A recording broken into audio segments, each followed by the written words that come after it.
میرے نبی صلی اللہ علیہ وسلم فرماتے ہیں جنت تمہاری ماں کے قدموں تلے ہے، اور پھر عملاً ہمیں کر کے بھی دکھایا کہ آپ مصلی پہ کھڑے ہیں اور تا حد نظر اصحاب ہیں، اور حضور پیچھے پلٹ کے دیکھتے ہیں تو چھم چھم آنکھیں برستی ہیں، آنکھوں میں آنسو اتر آئے۔ وہاں کھڑے ہو کر حضور کو اپنی بچھڑی ماں یاد آ گئی۔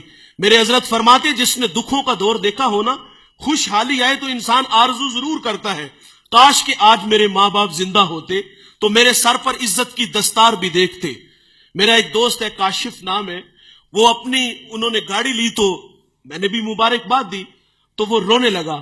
وہ کہتا کہ حفیظ صاحب ایک زمانہ تھا کہ میرے پاس کچھ بھی نہیں تھا، میری ماں بیمار ہوئی اور گدا گاڑی پہ ماں کو بٹھا کر کے، میرے پاس کرایہ بھی نہیں تھا، ہاسپٹل لے آیا، لیکن ماں زندگی کی بازی ہار گئی۔ اور وہ کہتا ہے کہ آج سب کچھ ہے، گاڑیاں بھی ہیں، بنگلے بھی ہیں، فیکٹریاں بھی ہیں، لیکن آج ماں نہیں ہے۔ یہ انسانی فطرت ہے، جس نے خوشحالی دیکھی ہو وہ آرزو ضرور کرتا ہے کہ کاش کہ آج میری ماں زندہ ہوتی۔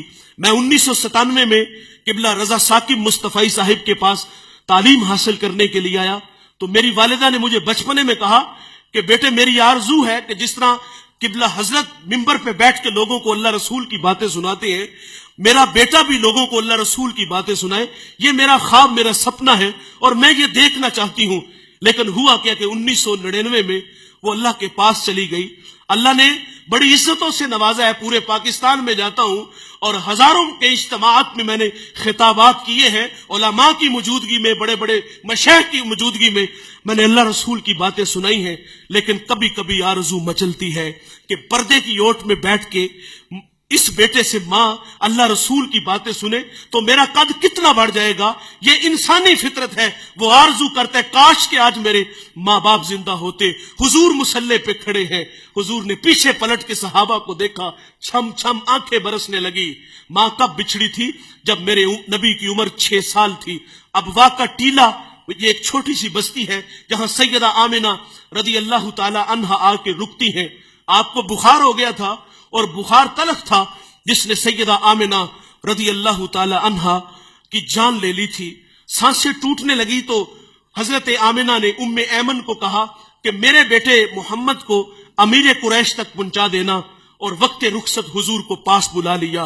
ادھر بچپنے کی معصومیت، پیشانی میں نبوت کا نور ہے، اور ماں بیٹے میں کھپ سی جاتی ہے۔ 2-1 باتیں کی اور پھر ہمیشہ کے لیے پہاڑوں میں سو جاتی ہیں۔ فرماتی بیٹے کل حی میت کل جدید بال کل کبیر یفنا وانا میتۃ وذکر باق وولدت طہرا۔ فرمایا بیٹے ہر نئی چیز نے پرانا ہو جانا ہے، ہر باقی نے فنا ہو جانا ہے۔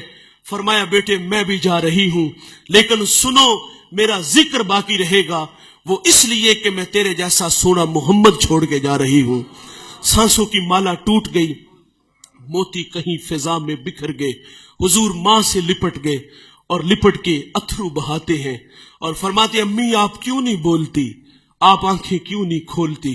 ہنستا چمن خاموش ہے، جانے والے لوٹ کر کبھی بھی نہیں آتے، لیکن کچھ جانے والے ایسے ہوتے ہیں جو دلوں میں دھڑکن بن کے رہتے ہیں، خوشبو ہوتے ہیں جو پاس پاس رہتے ہیں۔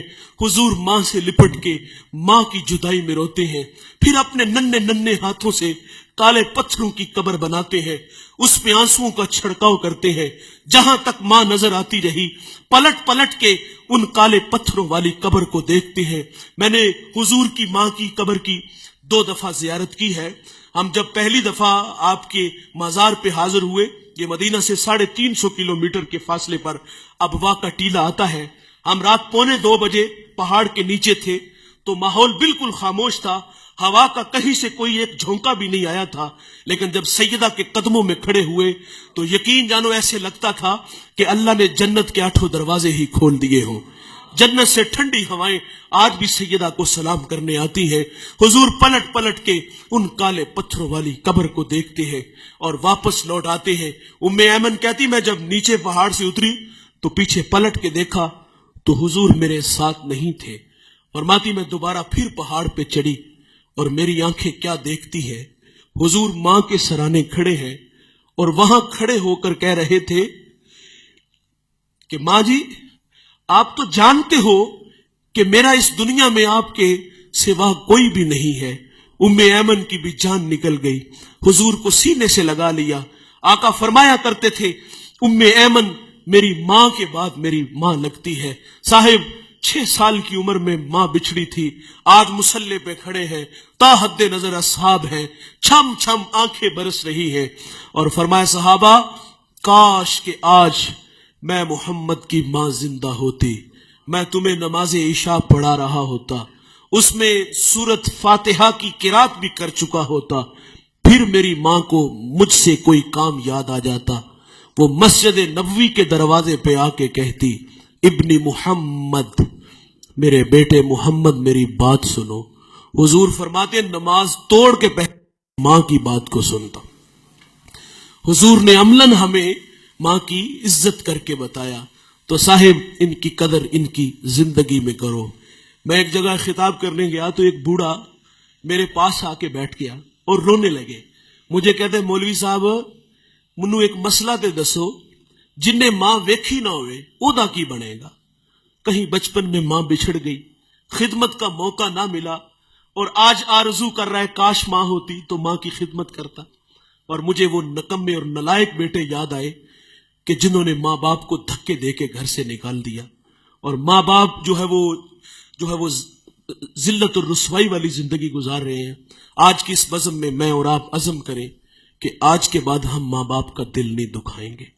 ماں باپ ناراض ہیں تو ابھی جا کے ان سے معذرت کر لیں۔ یقین جانے ایک لمحہ لگتا ہے۔ میں پچھلے دنوں ٹوبہ ٹیک سنگھ ایک جگہ خطاب کرنے گیا تو وہ بچہ مجھے دلائل دینے لگا کہ والدین کی زیادتی ہے، بڑی عجیب عجیب سی باتیں کرنے لگا، لیکن میں نے اس کے دل کے دروازے پہ دستک دی۔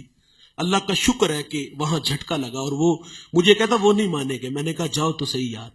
وہ کہتا میں کل جاؤں گا، محض زندگی وفا کرے نہ کرے جاؤ یار۔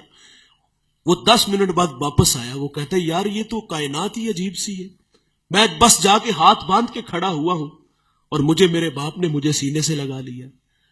یہ بڑے کمال کے لوگ ہیں، ایک بار ملیں گے دوبارہ نہیں ملیں گے۔ اللہ تعالیٰ سے دعا ہے کہ اللہ ہمیں ان کی قدر کرنے کی توفیق عطا فرمائے۔